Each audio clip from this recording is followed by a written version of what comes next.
gatavojamies montāžai. Ka jau gatavi tie siltie profili, ko mēs rādījām, nāk šitiem logiem. Un nāks viņi apakšā. Šitien vēl nav saskrūvēts klāt. Tie profili. Jā, šitien ar viens palielas objekts ir, kur drīz briegs montāža. Ko jau ar visu ceks piekraus vairs nav ko likt. Jāliek uz eglēm ārā. Savādāk nav kur telpās apgriezties.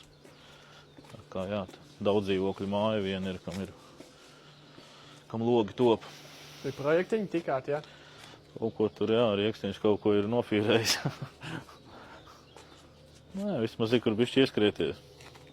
Kas tur pa lielu stiklu paketi stāv? Tas ir tam lielajiem bīdāmajiem, starp citu, ko mēs filmējām. Jā. Tas gaida savu kārtu. Tu vai jau būs jāceļ ar robotu. To rokām nav ko celt. To mēs paši nemaz nevaram uztaisīt, tad no stikla centra sūtam. Normāli paketīt. Cik svars? Kaut kāda 370 kg. Nebūs viegli. Jāsapūš ir.